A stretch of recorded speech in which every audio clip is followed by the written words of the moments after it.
They look like knots or bumps under the skin, and they affect 40 million Americans every year, most of them women. We are talking about varicose veins, and Dr. Greenberg with the Carolina Vein Specialist and Emily Berg joining us to continue our conversation from the segment you just saw where Emily Berg recently underwent treatment for her varicose veins. Dr. Greenberg, let's start with you. 40 million people. So it sounds like it's a pretty common issue. Very common, and it affects at least 40% of women as they get older, particularly after the age of 45. We start to see a huge increase. And interestingly, the problem with it is that people have the assumption that varicose veins are only what's on the surface, but we see so many people who've come to us either by referral or by seeing some advertisement or something that notes that they've got symptoms without anything being on the surface to begin with.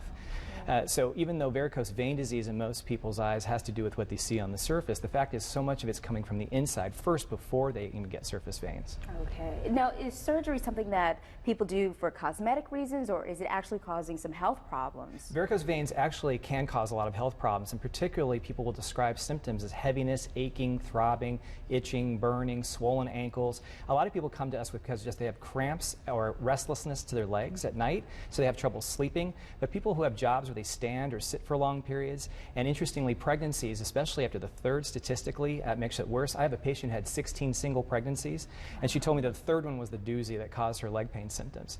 So we know that there's a lot of genetic predisposition to this, but jobs where you're standing or sitting for prolonged periods really aggravates the problem. Wow, and Emily, certainly want to get you in on this. Yeah. So why was surgery sort of the right thing for you? Well, it got to the point where I wasn't able to play on the floor with my kid, and she's only 5 years old. So, you know, you want to have those experiences where you're pain-free and able to play, and I wasn't at that point anymore. It was feeling like my leg was going to explode in some parts of my leg. It just, the pressure was really, really uncomfortable.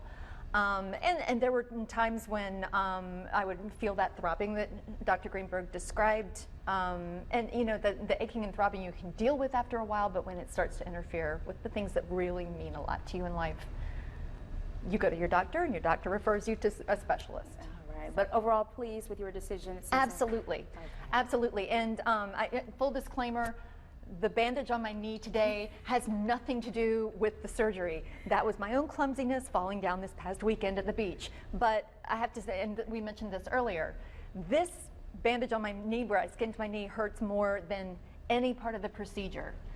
Any part of it. I mean, it was really amazing to me how little discomfort there was before, during, and after. And so I think people have the idea that it's their grandma's procedure, that the vein stripping, which used to be, prior to the year 2000, used to be sort of the standard of care. And even in the last 15 years, it's been what they call thermal procedures, where they put a laser fiber or what they call an RF fiber that uses heat to generate, to close the veins. But the problem with those procedures, it takes a lot of numbing and anesthesia on the leg to cool those things down, and then people still can have a lot of discomfort even afterwards. These newer technologies that have just come out in the last few years eliminates all the numbing symptoms, and we don't have to do any anesthesia anymore. It's amazing. And people can go right back to work and can exercise.